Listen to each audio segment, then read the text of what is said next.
Are we good? All right. Good afternoon, everybody, and welcome back to Midday with Trey, your weekly afternoon break. I'm your host, Trey. Let's get right into the show. All right, it is that time again. Time for this week's Hat of the Week. Before I say the Hat of the Week, you may be wondering why I'm wearing the same outfit. Well, one, I wear the same jacket every episode, and two, we're filming this back-to-back with the last episode you saw last week, the Halloween edition, because we just want to crank it out for you guys. That's how dedicated we are. Anyway, back to this Hat of the Week. As I said in last episode, this episode's theme is going to be all about my Atlanta trip that I took. Well, by this time it'll be about two and a half weeks ago. So like I said, I went to the Morehouse and Spelman College homecoming, and so the hat I got for this week is a Morehouse hat. And this is the all-male college there, and Spelman is an all-female college. But as you can see, I'm repping the Morehouse College. We're not in rival with Coastal. You know, we're trying to build partnerships. That's why we went in the first place. So I can proudly wear this hat and say that Morehouse did treat me well. All right, let's get right into the trip. So, day one. Welcome to Atlanta, baby. You never been to Atlanta. Hey, welcome to New Atlanta. Day one was more of a travel day, so we drove there, but as we were driving there, we actually stopped at Buc-ee's. Now, if you don't know what Buc-ee's is this weird phenomenon that we have in this, it's not even just in the South, weird phenomenon that we have in the United States. I believe it's in Texas, Georgia, in South Carolina. I'm sure it's in other places as well. But if you don't know about it, it's this huge structure, mythical place. It's almost like a Sam's Club mixed with a Walmart mixed with a gas station, because it has gas, and it's like a restaurant. And so in there, they have pretty much all the snacks you can think about. They have these things called Bucky balls, and they are, I don't know. I don't know how to describe them. The only thing I remember from the packages is that they're made with genetically modified starch. I don't like how that sounds, but they're actually pretty tasty. So if you get around to Buc-ee's, try those out. But what I love from Buc-ee's, and I've only been there twice, but what I love from there is the brisket sandwich. They have a chopped brisket sandwich, and ooh, it is slap your mama good. I promise you, if you ever go to Buc-ee's, please check it out. Tell them Trey from Midday with Trey sent you, and they'll give you a discount. So after we stopped at Buc-ee's, we made it to Atlanta. It's about a 6-hour drive from Myrtle Beach to Atlanta, Georgia. And we got there around 8 or so, and we dropped our stuff off, and we went to this place called J.R. Crickets. If you live in Atlanta, apparently it's a staple. There's about 6 of them on one corner, so I guess it must be a staple. But you probably know about it if you're from Atlanta. But we had wings, and those wings were so good. So I was originally gonna get barbecue wings, but they had they called it the Dirty Bird Special. I guess the Falcons are known as the Dirty Birds. They had a Dirty Bird Special, so I gave it a try, and apparently it was barbecue mixed with lemon pepper, and those things were good. It gave me a little heartburn because it was like 9 or 10 o'clock at night, but they were so worth it. So that was day one of my trip in Atlanta. Let's move on to day two. Welcome to Atlanta, baby. You never been to Atlanta. Hey, welcome to New Atlanta. All right, on day two, on this day, we woke up pretty early. We had to tour the campuses. Like I said in the last episode, the AUC is a conglomerate of a bunch of HBCU colleges, all in one. They share some facilities, such as the libraries and some of the spaces, such as like some of the cafeterias and the eating places as well. But they're all like in the same area, per se. And so we toured them. So we toured Clark, we toured Spelman, and we toured Morehouse. Spelman is the all-female college, Morehouse is the all-male college, and Clark is all-gender college as well. So after that, we stopped at the cafeteria, and we had fried chicken Wednesdays. Now, if you are at Coastal, you know that we have fried chicken Fridays, and so they had fried chicken Wednesdays, and so that was pretty interesting. It was funny enough that both of the food services are both Armark or Airmark. I'm not sure. Sorry, Armark representative. I don't know how to pronounce it. But they're both the same food providers that we have at Coastal. So it was weird. It was almost like the same. It was almost like the same food, just with a little bit more. And don't take offense to this, Coastal, but a little more seasoning. You need to leave. You know, just a little bit more seasoning. And so it was cool to see that. But it seemed like the same type of chicken, honestly. But I mean, how many chickens can you have? There's only a certain amount of chickens. But it was cool to see that. They had the pod market just like we have at Coastal. So, you know, different state, same food. So that was cool. Also on day two, we did a hip hop fashion workshop where we deconstructed clothing and we basically constructed them into new clothing. So for me, I started a hat. I started a beanie, and I'm not creatively gifted with crafts. I like doing stuff with cameras and whatnot, but I'm just not creatively gifted with crafts. So I started the hat, and then he said I would had to cut the leather and try and sew it. And by the time it was over, I really had only got my stencil barely drawn, and let's just say it didn't work out. I still have the hat, but it's just a plain beanie from Goodwill, so it doesn't really have the same spark as some of the other people's creations. But people made some cool stuff. One of the students made a corset. Some other students made bandanas. So people did really good. Just not me. But after that, and this is the part where I'm kicking myself. So there was a concert with 21 Savage. That's who was sponsoring the concert. That's who is going on it at Morehouse and Spelman for their homecoming. And I said, I'm not the biggest 21 Savage fan. I really don't want to pay $50, so I didn't go to the concert. That was my first mistake. When I tell you, I looked on people's Snapchats and I see Drake, Drizzy, Champagne Poppy Drake, at Morehouse, not even 20 feet, or probably not even 5 minutes from where I am, my current location was then, and I could have went to the concert. I don't know. I mean, what can you do now? But I could have saw Drake for a fraction of the cost that it would have cost. But you live and you learn, and I don't know. Let's just move on to day 3 before I start crying. Welcome to Atlanta, baby. You never been to Atlanta. Hey, welcome to New Atlanta.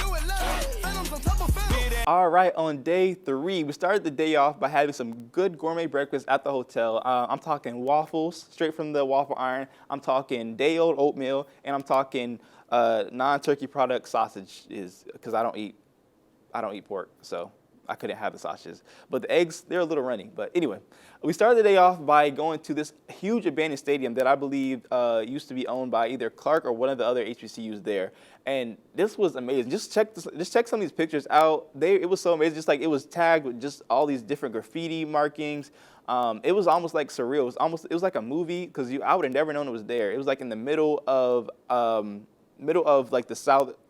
Never eat soggy. In the middle of the southwest part of Atlanta, and it was just crazy to see, like, out of nowhere, like, we had to go through a little fence, but that's okay, adventure has no admission.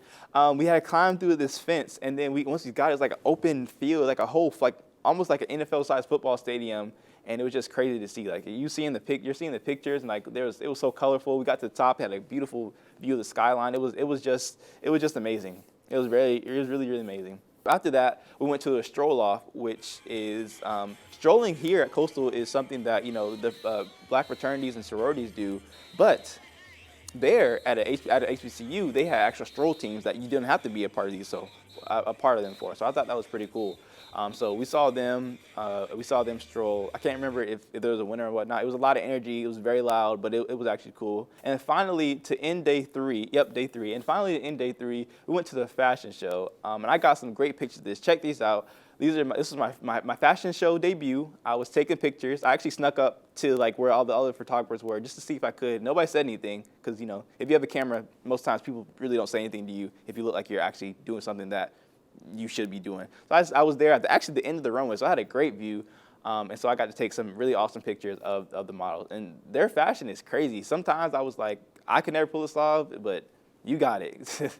Let's move on to day 4. We're wrapping it up. It's a 5-day trip, so day 4 was pretty interesting. Let's move on. Welcome to Atlanta, baby. You never been to Atlanta. Hey, welcome to New Atlanta. Phantoms on top of Phantoms. So on day 4, we start the morning off by facilitating a hip-hop jewelry workshop this time. This was at the all-male college, which is Morehouse. The other workshop was at Spelman, the all-female college. But these colleges can intermingle, so it wasn't just male or female at one time. But this jewelry maker workshop was the same premise as the last workshop. So we deconstructed jewelry and we actually put it back together in different ways. Now for this one, I had fun because I didn't make it here. I didn't make it at that session, but a different session that I had at Coastal before, I made this.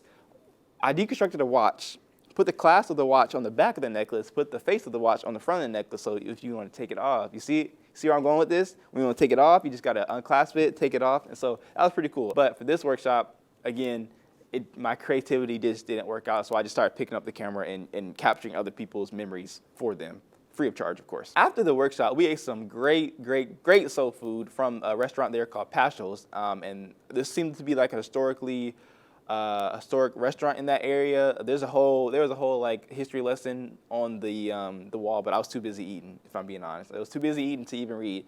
But I had fried chicken, collard greens, cornbread, macaroni and cheese. And I didn't get peach cobbler. I wish I would have, but I was just too full, so I didn't even have room for it. But it was good. So if you're ever in Atlanta, check out Pastorals in the over by the colleges, because that was so good. That was so good.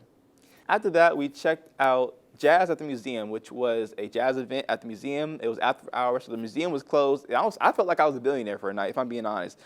I felt like I was the richest man in the world, because there was just a bunch of classy dressed people. There was some, cocktails going around. There was some, it just felt fancy to me. It was in a museum. Nobody was there. Well, people were there, but like it was after hours. It was closed. It was a ticketed only event. We got tickets, so that was really cool. We got to some of the jazz performances were crazy. The artwork there too was just amazing. So I'm glad I got to see that. I don't even really like art, but that stuff was cool just because you can see it, hear the jazz. It's just a whole vibe. It's a very cool vibe. Let's move on to day 5, which is the final day of the trip. Welcome to Atlanta, baby. Atlanta. You never been to Atlanta. Hey. Welcome to New Atlanta. Hey. Phantoms on top of phantoms. So on day 5, today was the game in Tailgate. So for the tailgate, we went there. Apparently it was over 40,000 people at the tailgate, which I don't know what 40,000 people looks like, but it surely looked like it was actually 40,000 people there. People had their tents set up. There's food everywhere. People were just enjoying their air. They actually had, if you know who this is, I didn't even know who this was until I read up on them. And I was like, oh, I know who he is. They had Jermaine Dupri DJing out there. It was sponsored by Bumble, the dating app. It's also sponsored by Pandora and Amazon Music, which are huge names. Kerry Washington was also out there, and just a couple of people that either went to the college or just support the college. It's during a political campaign, so people are out there politicking. They're giving out free food, so I'm not, I can't vote in the state of Georgia, but I can get their free food and pass the shirt on to somebody else who can vote in the state of Georgia. But we appreciated the free food, and I did spread the word. Not bribery, of course. So the football game, the team, Morehouse, ended up losing 35-0. Like I said, I don't know anything about their football team. Seemed like it was a tough loss. We left before the ending. And finally, coming back from the trip, honestly, the Atlanta air got me sick. I don't know what it was, but I came back on Sunday, and my throat, my sinuses, everything was just inflared. They were running. They were stopped up all at the same time, and I don't know what it was, but I think it was those Dirty Bird wings at the beginning of my trip, because anything with the name of Dirty Bird has to get you sick, apparently. I don't know. It was crazy, but I enjoyed my trip, and so thank you to the Edwards College and the Joyner Institute for tagging me along on that trip, and I hope to go on more trips like this so I can report to you guys. It's time for a weekly update. First, starting on Friday, November 4th and running through Sunday, November 13th, the Department of Theater presents Urinetown, the musical. This Tony Award-winning production is a satire comedy that blasts the legal system, capitalism, populism, and politics. Next, on Tuesday, November 8th, starting at 7:30 p.m., the Department of Music presents the CCU Percussion Ensemble Fall Concert. Finally, on Wednesday, November 9th, starting at 4 p.m., the Department of History continues its Peace and Conflict lecture and film series with the lecture, The Buried Mirror, Past and Present Indian Resistance in the Americas. A lot of good events are coming up, so if you want to stay up to date, make sure you follow the Edwards College social media pages down below, as always, so you can stay up to date with all things Edwards, so you won't miss anything. We post there pretty much every day of the week, so, you never know what you might find on there. So make sure you follow all of our pages. All right, that wraps up this week's episode of Midday with Trey. I hope you enjoyed it, and I hope you turn into next week's show. Same time, same place. Bye.